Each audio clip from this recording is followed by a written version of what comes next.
você quer que eu acesse aqui? Já coloquei já para gravar. Colocou já. Então tá bom, perfeito. Então, só para me apresentar, para não ficar assim, né, tão grosseiro, meu nome é Tatiana, sou uma das coordenadoras da Liga, e essa é uma aula de avaliação e abordagem da dor torácica na sala de emergência, que é um tema muito amplo, é uma aula longa, mas que eu tentei de uma forma bem prática resumir, até para vocês terem uma introdução a alguns diagnósticos em cardiologia, em emergência cardiológica.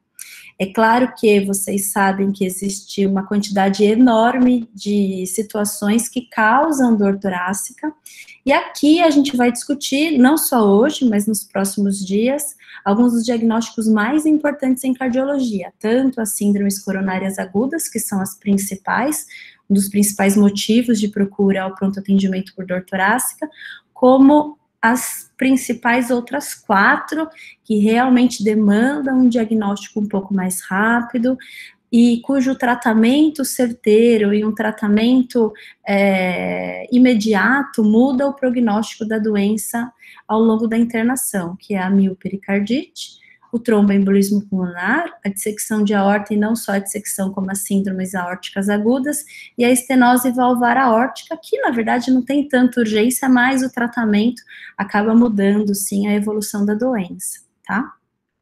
Bom, vale lembrar que, como eu disse, né, vou ser um pouco repetitiva, a dor torácica realmente é um motivo muito procurado de avaliação no pronto atendimento, é uma doença alarmante para a população, todo mundo fica amedrontado e vai mesmo no pronto-socorro, e o grande desafio do médico clínico geral, do médico emergencista, ou mesmo do cardiologista em serviços referenciados, é saber dividir essa gama de pacientes e saber interpretar aqueles que realmente têm um diagnóstico da doença clara e que merece uma intervenção imediata, saber identificar aqueles pacientes que têm um risco de ter doença arterial coronariana e direcioná-los para um exame diagnóstico que não traga tanto custo para o sistema de saúde, e principalmente, que eu acho que é o mais importante, o maior desafio,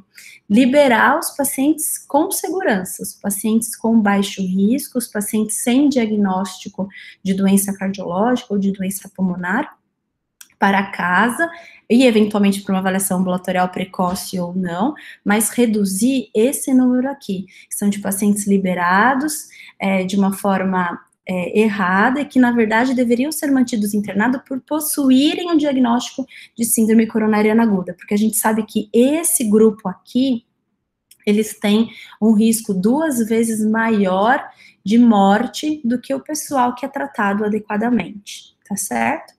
E para fazer essa avaliação, a gente depende de um arsenal, uma série de ferramentas para avaliar, tanto de uma forma subjetiva como uma forma objetiva, a dor torácica. E dentre essas ferramentas, existem essas 3 principais, que é a tríade principal da abordagem, desculpa, da abordagem primária, que é a associação de uma boa anamnese, de um exame físico direcionado e da realização de um eletrocardiograma. Só juntando essas 3 informações, a gente já consegue definir em 90% dos casos, 85% a 90% dos casos, se realmente aquilo trata-se de uma hipótese de doença coronariana, de doença aórtica ou de tromboembolismo pulmonar, e separar aqueles pacientes de baixo risco. Mas é claro que a gente não se baseia só nessa avaliação subjetiva, da conversa, de um exame físico direcionado e da realização de um eletrocardiograma apenas. E a gente acrescenta uma série de outros exames complementares, e aqui vale a pena frisar, e a gente vai conversar um pouco mais a fundo disso, em relação aos marcadores de necrose miocárdica. Antigamente a gente acrescentava na avaliação a mioglobina, a CKMB e a troponina, mas a geração de vocês vai trabalhar só com a troponina ultrassensível, saber interpretar e saber reconhecer o que é um dano e uma injúria miocárdica do que é um infarto. Mas além, né, desses exames laboratoriais, alguns exames de imagem, e dentre os exames de imagem, vale a pena reforçar a importância do cateterismo cardíaco, afinal de contas, é o exame padrão ouro para o diagnóstico de doença arterial coronariana, mas também as tomografias. E as tomografias em 3 abordagens, tanto a angiotomografia de coronária, que tem um valor preditivo negativo excelente para se descartar a doença coronariana, mesmo que aguda, as tomografias, as angiotomografias de aorta, na avaliação da suspeita de doença de aorta, e a angiotomografia de artérias pulmonares. Às vezes, a gente até associa as 3, é um gasto, uma quantidade de radiação e de contraste um pouco maior, mas às vezes, na dúvida, a gente pode realizar uma tomografia triplo descarte, em que a gente faz uma avaliação das coronárias, da artéria pulmonar e da aorta na aquisição única de imagem. Uma delas sempre vai ficar um pouco mais não tão adequada na reconstrução, mas às vezes a gente consegue acrescentar essa evolução, sim, essa opção, sim. Bom, mas, como eu disse para vocês, é uma boa história, é um exame físico direcionado e a realização do eletrocardiograma na entrada que a gente já consegue identificar aqueles pacientes que são de alto risco e os pacientes que são de baixo risco para dar um direcionamento inicial. É claro que essas variáveis, elas podem ser intuitivas, elas podem ser dependentes de acordo com a experiência de cada pessoa, mas não só essas condições que geram um menor poder diagnóstico, mas hoje em dia a gente tem uma série de protocolos e uma série de ferramentas sistematizadas para minimizar esse efeito da avaliação e da abordagem intuitiva sobre algo tão importante. É aí que entra a unidade de dor torácica, que nada mais é não só um espaço físico, aqui, por exemplo, no INCOR não existe, né, mas eu sei que em alguns hospitais existem uma unidade, um espaço físico de avaliação de dor torácica, mas é mais um conceito em que você acaba determinando a priorização daquele paciente que chega ao pronto-socorro com dor torácica para a realização de um eletrocardiograma, para um atendimento prioritário, até para uma definição de um infarto com supra, por exemplo, que em menos de 10 minutos a gente consegue o diagnóstico quando esse paciente é direcionado para a realização imediata de um eletrocardiograma, até para identificar, dentre esses pacientes, aqueles que são potencialmente mais graves e merecem uma estratificação um pouco mais intensiva, reduzir aquilo que eu disse que é super importante, as altas inadvertidas, ou mesmo minimizar aqueles pacientes liberados que na verdade deveriam ficar internados, e é claro, como time is money, reduzir os custos hospitalares é sempre o objetivo final. Então é uma forma de sistematizar a avaliação na tentativa de tornar de uma forma muito mais global e muito mais direta a avaliação do paciente. Bom, então, como que a gente faz isso? Primeiro é em avaliação da dor torácica. Todo mundo sabe, vocês estão no 4º ano, então já estudaram isso no 3º ano, quais são as características de uma dor típica. Mas às vezes é muito difícil da gente pontuar, porque os pacientes eles podem ter características típicas e atípicas na mesma apresentação de dor. Por isso que a gente otimiza, a gente incentiva na avaliação da dor torácica aqui no INCOR, uma pontuação, baseado num estudo de cardiologia super antigo, de 1980, que pontuava a caracterização da dor em 4 tipos. Dor tipo A, definitivamente anginosa, dor tipo B, provavelmente anginosa, dor tipo C, provavelmente não anginosa, e dor tipo D, definitivamente anginosa. E como a gente faz isso? Através de pontos. Então, aqueles pacientes que têm tipo e localização típicas, ou seja, dor em opressão, queimação ou às vezes mal caracterizada, precordial, retroesternal e epigástrica, ganha 1 ponto. Irradiação e sintomas associados, então se irradia para os 2 ombros, para o ombro direito, para o ombro esquerdo, para o braço esquerdo, se irradia para o dorso, se irradia para a mandíbula, ganha 1 ponto. Se tem sintomas associados, diaforese, sudorese, mal-estar, sintomas desautonômicos, dispneia, ganha também um ponto. E fatores de melhora e piora está muito relacionado ao esforço. Faz um esforço, a dor piora, mantém um repouso, a dor melhora. Melhora com o uso do nitrato sublingual, piora com a alimentação copiosa. São características também consideradas típicas e por isso ganham um ponto. Então, se o paciente tem 3 pontos, a dor é definitivamente anginosa. Se o paciente tem 2 pontos, ela é provavelmente anginosa. Se o paciente tem 1 ponto só, provavelmente não anginosa, e quando ela não pontua, ela é considerada definitivamente não anginosa. É só para sistematizar uma avaliação subjetiva na interpretação da anamnese. Mas é claro que existem vários trabalhos que tentam levar em consideração e fazer uma avaliação também objetiva daqueles achados que falam mais a favor de infarto e daqueles achados que falam mais a favor de não ser infarto. Então, por exemplo, vejam que interessante.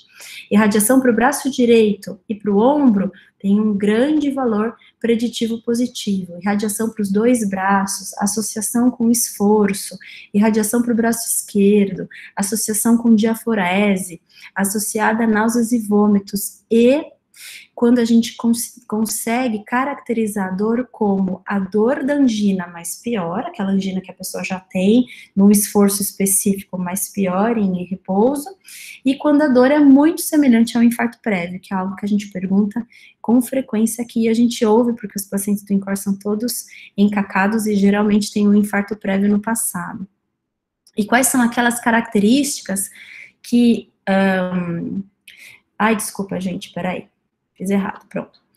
Aquelas características que falam menos a favor daquela dor ser infarto. Então, uma dor pleurítica, uma dor relacionada à posição, uma dor empontada, uma dor reprodutível à palpação, uma dor mais localizada e inframamária, e uma dor sem relação com os esforços falam a favor também de não ser infarto. Mas vale acrescentar que tanto essas características, tanto positivas quanto negativas, por si só, não conseguem afirmar ou descartar que aquela se trata de uma dor realmente isquêmica, tá certo? De uma síndrome coronariana aguda.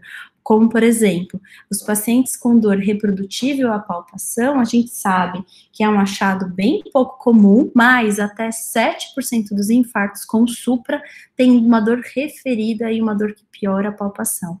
Então, vale a pena sempre lembrar que esses achados não excluem síndrome coronariana aguda. E não só as manifestações de dor torácica, a gente tem que lembrar daquelas isquemias também silenciosas, e cuja apresentação se faz como um equivalente isquêmico, como dispneia, como diaforese, sudorese, como náuseas e vômitos, ou síncopes e pré-síncopes. Então, sempre vale a pena, naqueles pacientes com alta probabilidade, naqueles pacientes em que você sabe que já tem uma doença aterosclerótica manifesta, cuja apresentação, mesmo que atípica, mesmo que sem dor, vale a pena considerar. E são 3 as populações mais comuns de ocorrerem isso, que são os pacientes diabéticos, as mulheres e os idosos, tá certo? Bom, além da caracterização da dor entre típica e atípica, a gente tem que considerar também, na anamnese, a avaliação tanto dos fatores de risco clássicos para a doença arterial coronariana, quanto aqueles achados que sapidamente aumentam a probabilidade, a própria idade, os pacientes mais idosos, o fato de ser homem, aqueles pacientes que já têm doença aterosclerótica manifesta, às vezes uma doença carotídea, às vezes um aneurisma de aorta, ou aqueles pacientes com doença renal crônica que a gente sabe que tem uma incidência maior de doença arterial coronariana. O exame físico é super importante, na grande maioria das vezes o exame físico é normal, mas vale reforçar que ele tem que ser direcionado não só para o diagnóstico, mas até para a avaliação de diagnóstico diferencial. Então, por exemplo, é obrigatório no paciente com dor torácica a gente medir pressão em ambos os braços, uma vez que a assimetria de pressão fala a favor de uma doença de aorta. A palpação do pulso é importante, o ideal é que seja feita nos pulsos periféricos, tanto dos membros superiores quanto dos membros inferiores. ausculta abdominal, para avaliar sopro abdominal, ausculta cardíaca, super importante para identificar sopro, atrito. Então, são achados que ajudam, não do diagnóstico de doença aterosclerótica, mas de outros diagnósticos diferenciais de dor torácica. O eletrocardiograma faz parte do diagnóstico, a gente brinca aqui que o paciente pisou nesse pronto-socorro, faz o eletro, independente da queixa, e traz muita informação mesmo. O ideal é que todo paciente que chega, isso geralmente é protocolo gerenciado dos hospitais, na maioria dos hospitais. Qualquer paciente que chega em qualquer pronto-socorro com queixa de dor torácica, o eletro tem que ser realizado em até 10 minutos, que na verdade nada mais é do que uma forma de identificar o infarto com supra e eventualmente já direcionar para uma terapêutica mais rápida, para uma reperfusão, quer seja química, quer seja mecânica, mas a ideia é essa, tá? A gente sabe que a sensibilidade para achados de isquemia é baixa, a grande maioria dos eletros realmente é normal, mas a gente sabe também que quando alterado, não só ele tem valor diagnóstico, mas também tem valor prognóstico. Então, os achados mais impactantes, como o infradesnivelamento do segmento ST, não só aumenta a capacidade diagnóstica, mas também tem efeitos prognósticos em relação à mortalidade em 30, 40 dias. E existem vários achados eletrocardiográficos. Eu sei que vocês ainda não estão introduzidos a todos eles, mas o mais importante é bater o olho no segmento ST, que é a última, né, ondinha negativa do eletrocardiograma até o final da T. Então, a T pode estar invertida, isoladamente. O segmento ST, ele pode estar infrado, quer seja com a T positiva, quer seja com a T negativa. Ele pode ter esse outro achado, que é o sinal de De Winter, não sei se vocês já viram isso na literatura, mas a gente vê um infrinha seguido de uma T bem aguda e simétrica, e até o padrão de Wellings, que também é um achado bem interessante, em que a gente vê na derivação V2 e V3, um plus mínus seria uma porção positiva e uma porção negativa da onda T, ou uma T exclusivamente simétrica e bem aguda, também em V2 e V3. São achados que falam a favor de doença isquêmica grave, por isso acrescentam na avaliação do diagnóstico. E pulando, então, daquela abordagem inicial, a gente precisa também de exames complementares, e é quase que obrigatório a solicitação dos marcadores de necrose miocárdica. A gente tinha até um tempo atrás a mioglobina, a CKMB massa, depois de um certo tempo, depois as troponinas convencionais. Não sei se vocês já viram essa imagem que frequentemente ainda cai em prova, mostrando como a mioglobina ela tem uma elevação mais precoce, e ela cai logo em 6 horas, a CKMB, assim como a troponina, tem uma elevação que gira em torno de 3 a 6 horas, a troponina, principalmente as troponinas convencionais, elas demoram para ter uma depuração, podendo durar aí em torno de 10, 15 dias, e a CKMB tem uma redução um pouco mais rápida, em até 48 horas a gente costuma ver uma normalização na maioria das vezes. Mas, com o tempo, antes de entrar nessa parte, vale a pena lembrar também que a troponina, que é um marcador de necrose, é um marcador de dano miocárdico, ela não só está relacionada ao diagnóstico, mas também à mortalidade. Quando maior os valores de troponina, e isso foi demonstrado muito mais com a troponina do que os demais marcadores, existia um maior risco de mortalidade também. E, ao longo do tempo, esses kits de troponina foram mais aprimorados. E essas troponinas convencionais passaram a se tornar de alta sensibilidade e depois de ultrassensibilidade, que é o que a gente chama as troponinas ultrassensíveis. As troponinas, se vocês se recordam, ela é uma molécula, um complexo formada de 3 subunidades, a troponina T, a troponina I e a troponina C, e ela nada mais é do que uma participação do acoplamento, excitação, contração das fibras musculares cardíacas. Então, liga um cálcio na troponina C e aí faz toda a movimentação da miosina sobre a acritina. tá certo? E esses kits foram aprimorados e as troponinas, então, os kits passaram a ter uma maior capacidade de detecção, além do percentil 99 das troponinas convencionais, das troponinas contemporâneas. A partir daí, a gente passou a ter um kit, um exame diagnóstico que tinha uma capacidade de detecção 10 vezes maior do que os kits complementares, o que aumentava não só a avaliação de outras doenças, como a gente vai ver isso também, mas aumentava em 27% o poder diagnóstico para síndrome coronariana aguda, melhorando tanto a sensibilidade quanto a especificidade. Só que a troponina ultrassensível, ela é um pouco mais precoce que as troponinas convencionais, que antes a gente avaliava uma variação a partir de 6 horas, essas daqui, você já, como tem uma capacidade de detecção maior, elas podem ser detectáveis já por volta de 2 a 3 horas. Então, ela facilitou, melhorou a capacidade de diagnóstico, acelerou o diagnóstico e facilitou muito mais o direcionamento do tratamento desses pacientes. E continua a interpretação algumas teorias que a gente utilizava para as troponinas convencionais, que era quanto maior o valor, mais provável era de ser infarto, e quanto maior a curva sobre o tempo, maior a probabilidade daquele infarto ser o mais agudo, né, mais recente. Bom, tanto é a troponina tem uma acessibilidade, uma acurácia, uma especificidade tão boa, que a diretriz do ano passado, da diretriz europeia do ano passado, de infarto sem supra, acabou colocando como uma recomendação classe 3, ou seja, evitar o uso da CK, da CK-MB, da mioglobina, de outros biomarcadores, quando existe disponível uma troponina ultrassensível. Então, por exemplo, a minha geração, a gente ainda não desapegou, então às vezes a gente ainda pede, porque por vezes ela acrescenta informação, mas se você está no hospital que tem a disponibilidade de uma troponina ultrassensível, em teoria ela já traz todas as informações que você precisa, e não há mais a necessidade da coleta da CK-MB. Só que ao mesmo tempo, conforme você aumenta a capacidade de detecção, você reduz também a especificidade do infarto.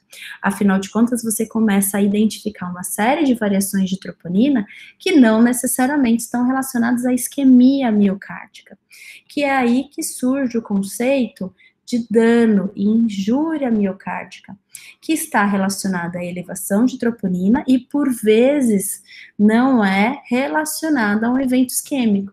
Então, houve uma mudança de conceito. A elevação da troponina não é mais um determinante de que aquilo é um infarto, mas sim ela passa a ser um determinante de uma injúria, de um dano miocárdico. E aí a gente passa a entender e enxergar nos nossos pacientes uma variação muito grande de troponina, mesmo em pacientes que não têm dor torácica, que é o que a gente chamou por um tempo atrás de troponinite. E aí vem todo um treinamento e vem todo um reconhecimento para entender que o conceito de dano é muito mais amplo do que só infarto.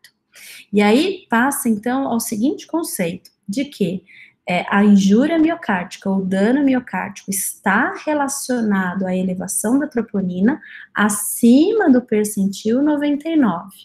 E a gente considera infarto agudo miocárdio quando existe injúria miocárdica, ou seja, com a troponina acima do percentil 99, mas com um quadro clínico sugestivo, dor torácica, alteração eletrocardiográfica, ou alteração em exames de imagem, como uma alteração segmentar nova no ecocardiograma, ou uma artéria suboccluída no cateterismo cardíaco, qualquer outra imagem que realmente justifica que aquela apresentação realmente é um infarto. Bom, a partir daí, vem um outro conceito, que é o conceito de infarto tipo 1 e o infarto tipo 2, que eu vou fazer uma pincelada aqui para vocês. Então, frente a uma elevação de troponina acima do percentil 99, o que a gente tem que considerar? E existe uma curva, ou seja, existe uma ascensão e o descenso desse valor. Se existe isso na ausência de isquemia, ou seja, na ausência de dor torácica, ou de um eletrocardiograma que justifique, ou de uma outra imagem, um exame de imagem que justifique, a gente passa a reconhecer aquilo como uma injúria miocárdica, que pode estar presente num quadro inflamatório do miocárdio, que a gente vai ver na aula de miopericardite, ou numa insuficiência cardíaca aguda, por aumento da tensão e sobrecarga ventricular esquerda. Tudo isso pode ser simplesmente um episódio de dano miocárdico. E quando existe essa variação da troponina com evidência de isquemia e evidência por conta disso de um infarto agudo, ela pode ter duas causas. Quando existe aterotrombose, ou seja, existe uma placa numa artéria epicárdica que rompeu, que está rota, que está ulcerada, isso gerou um trombo que subocluiu ou ocluiu a artéria, é o que a gente chama de infarto tipo 1.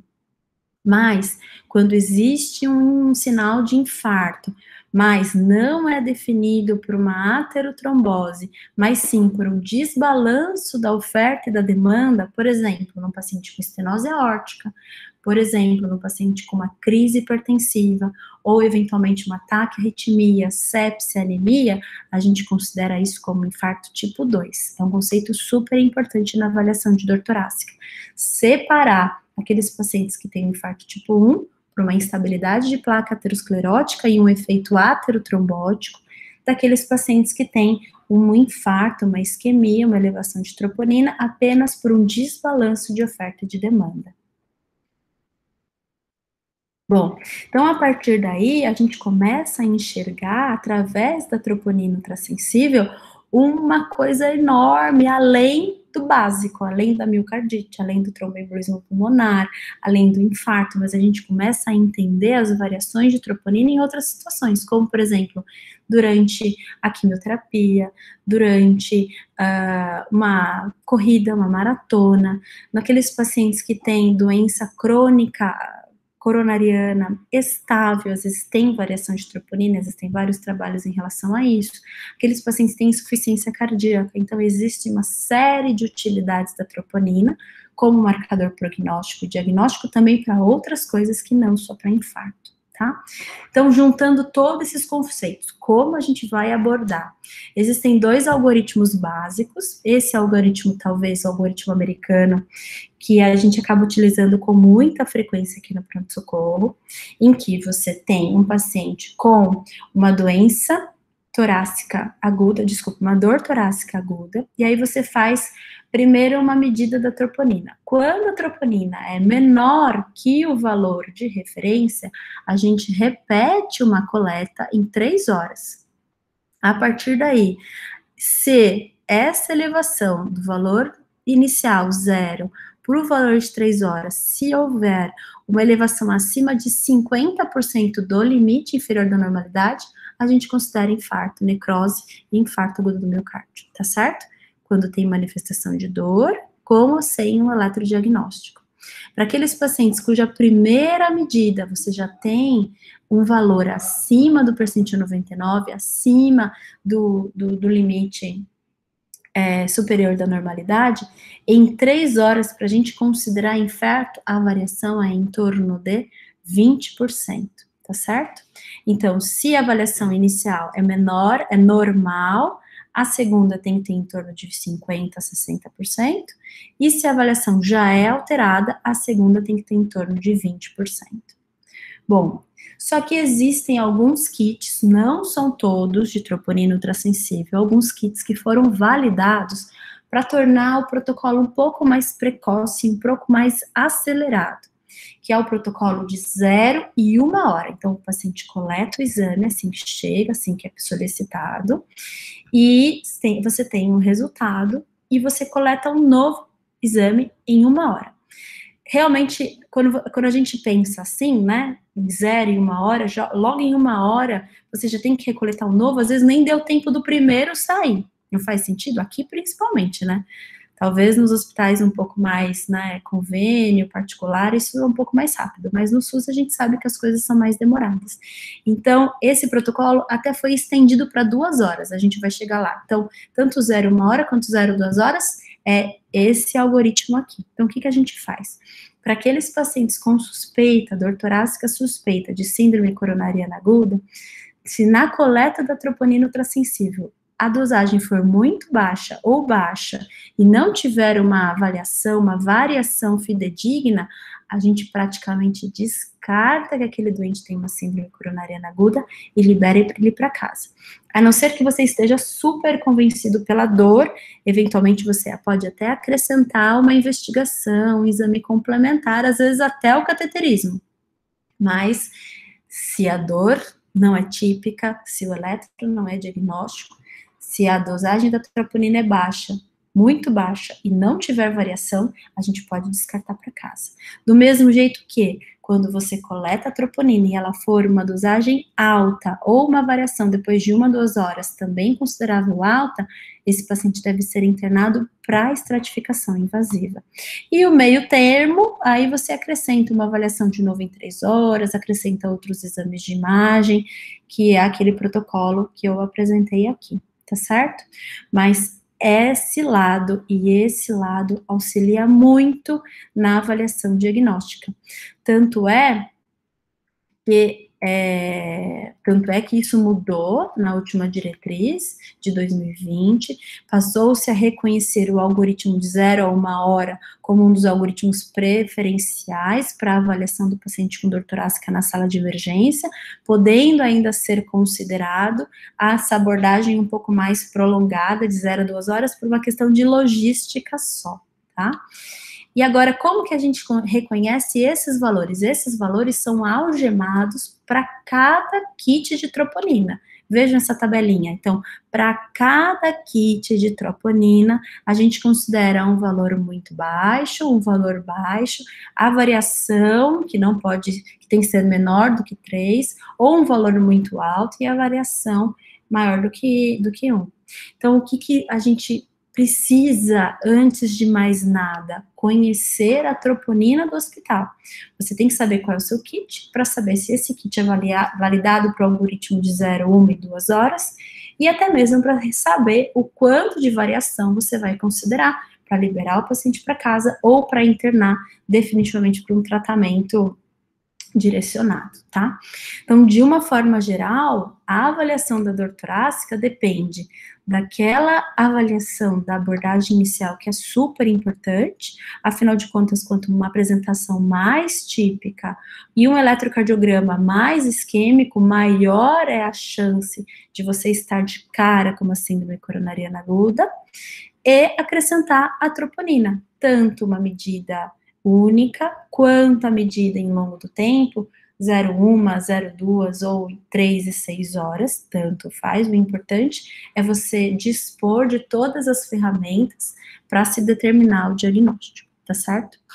É claro que isso é uma forma geral da gente abordar a síndrome coronariana aguda. Existem vários outros diagnósticos, como eu já disse, e eu vou só pontuar algumas coisas em relação a esses diagnósticos outros que a gente vai abordar especificamente em outras aulas. Por exemplo, as síndromes aórticas agudas, que é uma doença extremamente grave, que é uma doença de alta morbimortalidade, e reconhecer o doente com uma dissecção de aorta, por exemplo, que é a apresentação mais comum das síndromes aórticas agudas, em torno de 70%, e 30% se distribui entre hematoma intramural e úlcera aórtica penetrante, a fisiopatologia é a mesma, o tratamento é a mesma, por isso que a gente acaba sempre utilizando como exemplo a dissecção aguda de aorta. Mas quando esses pacientes que chegam no pronto-socorro com síndrome aórtica aguda ou dissecção aguda de aorta, tem um risco de mortalidade que aumenta 1% por hora nas primeiras 24 horas. Então, existe um risco de morte de até 25% a 30% nas primeiras 24 horas. Por isso que reconhecer e entender esses pacientes é super importante para se determinar o prognóstico e o tratamento mais direcionado. Afinal de contas, o tratamento inicial, o tratamento precoce para síndrome aórtica aguda, muda o prognóstico ao longo do tempo, afinal de contas, você aborta aquele efeito da mortalidade somada durante 24 e 48 horas, tá? A apresentação, na grande maioria das vezes, os pacientes com dissecção de aorta estão também em crise hipertensiva, então estão muito hipertensos. Então, essa apresentação de hipertensão com dor torácica é importante também. A distribuição do comprometimento perfusional dos órgãos, ele é muito heterogêneo, então esses pacientes podem ter dor torácica e AVC por dissecção da carótida, ou dor torácica e isquemia mesentérica por dissecção do tronco celíaco. Então, existe uma apresentação muito heterogênea, mas o mais importante é a característica da dor, que as dores são de início súbito, já no seu maior pico de intensidade, que não tem fator de melhora de jeito nenhum, e frequentemente é uma dor que irradia porque ela acompanha o trajeto da dissecção, então irradia para dorso, classicamente, irradia para a região lombar, às vezes para a região epigástrica, para ambas as pernas. Então, essa apresentação de dor súbita com irradiação tem que lembrar de dissecção. Outra coisa é o achado no exame físico. Como você tem comprometimento dos vasos da base, é bem frequente esses pacientes terem assimetria de pulso e assimetria de pressão, tá? Além de um sopro diastólico novo, porque do mesmo jeito que a dissecção, ela progride para frente, ela também progride a jusante. Então, você, às vezes, destrói o aparato de sustentação da válvula aórtica, induzindo as insuficiências aórticas agudas. Mas isso são detalhes para uma outra aula que a gente vai discutir um pouco mais à frente. A miopericardite é uma atividade inflamatória, tanto do pericárdio quanto do miocárdio, mas o que dói mesmo é a doença pericárdica. E o mais importante para vocês lembrarem são os critérios diagnósticos de pericardite, em que a gente leva em consideração no score de diagnóstico, 2 critérios de 4, que seria uma dor torácica típica de pericardite, que eu vou já falar para vocês, eletrocardiograma típico, que seria um supradifuso com infra do segmento PR, que eu posso mostrar na aula também de pericardite, a presença de atrito pericárdico pela ausculta cardíaca e alteração do exame de imagem, um derrame pericárdico novo ou qualquer comprometimento visto pela ressonância. E a dor pericárdica é uma dor geralmente torácica que irradia para a região do trapézio, às vezes tem uma característica um pouco mais pleurítica, em peso, mas o mais clássico da dor pericárdica é que o paciente melhora com o tronco voltado para frente. Então, geralmente são pacientes que não têm posição e não ficam deitadões na cama, eles ficam se mexendo e sempre na posição mais antálgica com o corpo voltado para frente, tá? A estenose aórtica, ela já é um caso à parte, né? Porque a estenose aórtica, ela pode dar dor torácica por uma série de motivos. O primeiro motivo é a própria obstrução ao fluxo da via de saída do ventrículo esquerdo. Então, se você tem uma obstrução fixa gerada pela calcificação, pela fusão das cúspides da válvula aórtica, você tem pouco sangue que chega para a aorta. E por conta disso, pouco sangue que perfunde as coronárias. Um outro motivo é que, como você tem um aumento, por essa mesma obstrução do fluxo, como você tem um aumento das pressões intracavitárias do ventrículo esquerdo, é o ventrículo que fica um pouco mais hipertrofiado, musculoso. Então, se você tem pouco sangue que perfunde a coronária e um miocárdio muito musculoso, você tem um desbalanço de oferta e de demanda, e por conta disso, angina também. E não só isso, a gente sabe que a estenose aórtica degenerativa, que é aquela do paciente mais idoso, 30% tem doença epicárdica das coronárias também, porque a apresentação, a fisiopatologia da degeneração aórtica é muito semelhante da degeneração aterosclerótica coronária, só que na coronária, fase final, predomina a inflamação e na válvula aórtica predomina a calcificação. Então, a gente sabe que 2/3 desses pacientes têm doença coronariana também. Então, esses doentes têm angina, porque perfunde pouco as coronárias, porque chega menos sangue, na verdade, na aorta.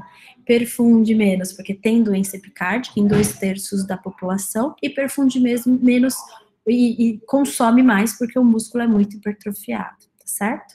Então, é mais ou menos como se apresenta a angina. A estenose aórtica não dá só angina, geralmente é a tríade de angina, dispneia e síncope, mas a angina é um achado realmente bem frequente, tá? E por último, o tromboembolismo pulmonar, que é uma doença extremamente grave, é uma doença que raramente a gente pensa. Hoje em dia pensa um pouquinho mais, né? Porque a COVID, ela acaba aumentando muito o risco de tromboembolismo, até tardio.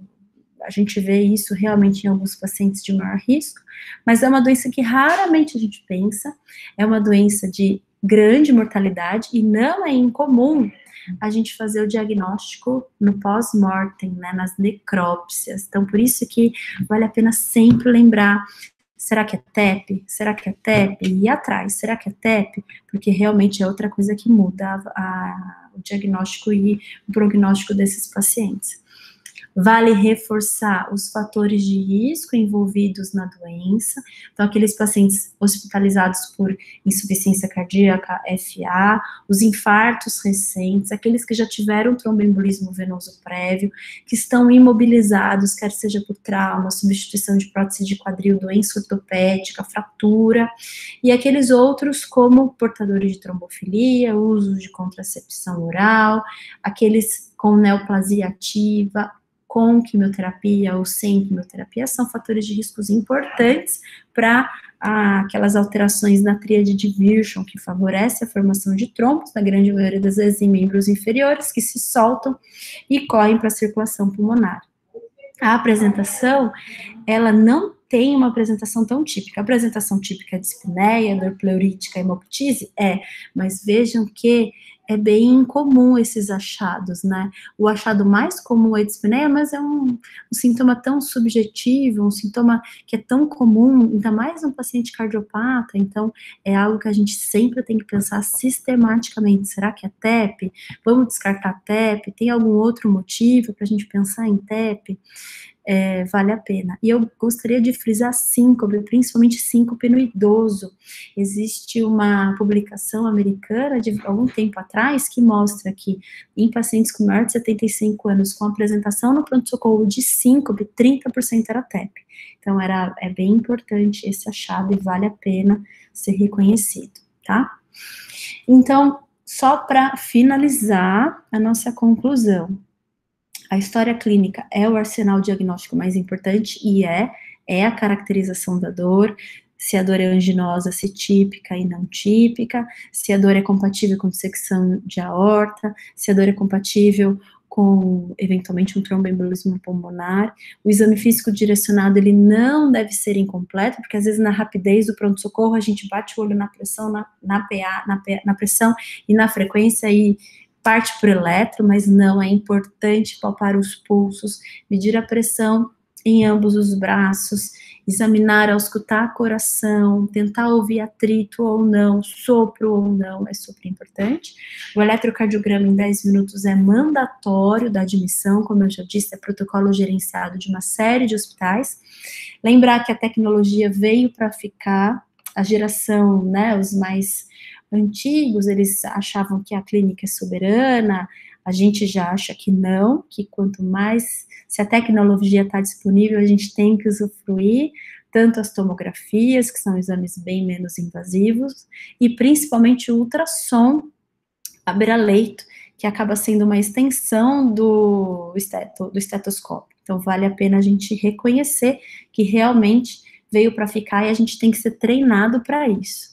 Os biomarcadores têm participação diagnóstica, como a gente viu, e a troponina, além de diagnóstica, ela também é marcador de pior prognóstico, tanto para os pacientes com infarto quanto para outras doenças, e é claro que vale a pena atentar para os diagnósticos cujo tratamento imediato muda o prognóstico, então infarto com supra do segmento ST, tromboembolismo pulmonar e principalmente as síndromes aórticas agudas, tá bom? Era isso que eu queria falar para vocês, espero que não tenha sido cansativo e fico à disposição para qualquer pergunta.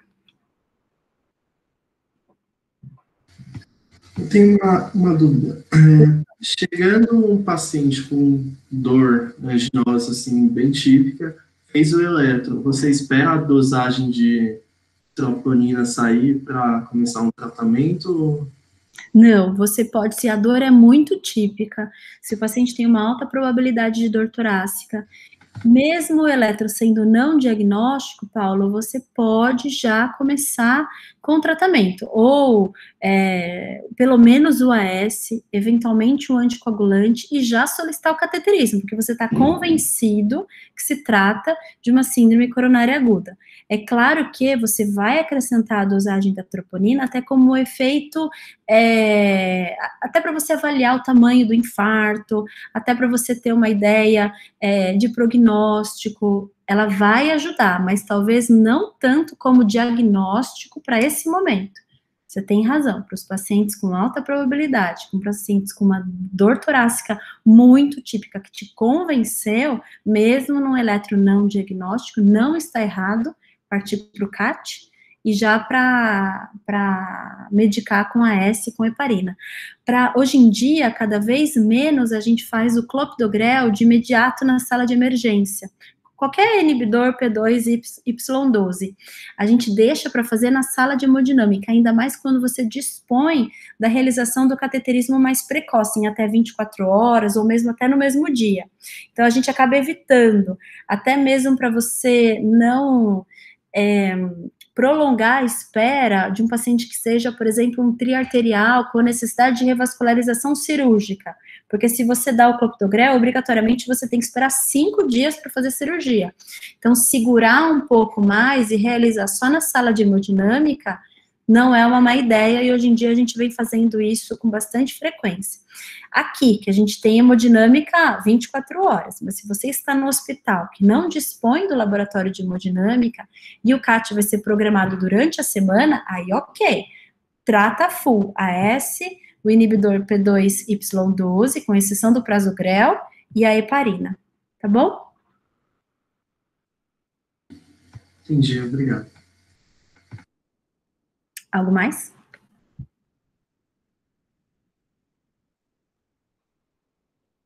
Mais dúvidas, não?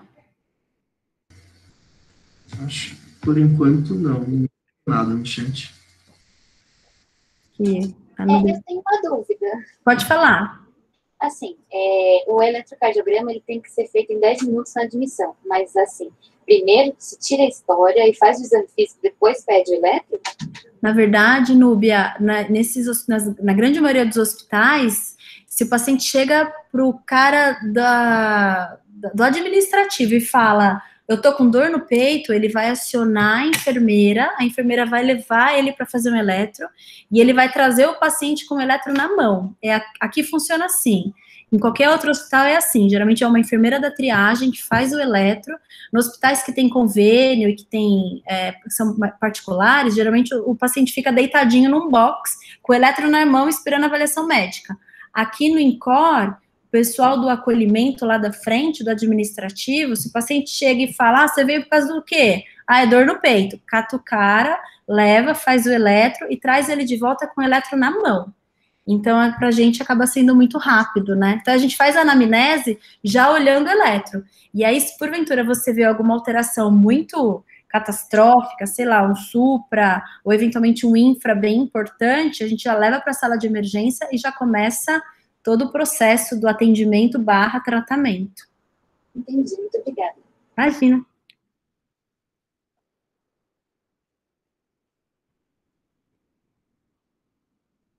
Só? Vamos combinar já uma aula semana que vem? O que vocês acham? Acho que pode ser. Pode ser? Então tá bom.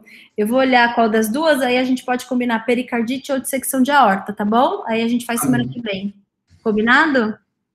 Show. Então tá bom, 6 horas no mesmo horário. Fico à disposição, o Paulo tem meu telefone se vocês precisarem de alguma coisa, e tem meu e-mail também na apresentação, fiquem à vontade, tá bom? Obrigado. Obrigada, viu, gente? Boa noite. Descansem. Beijo. Tchau, tchau.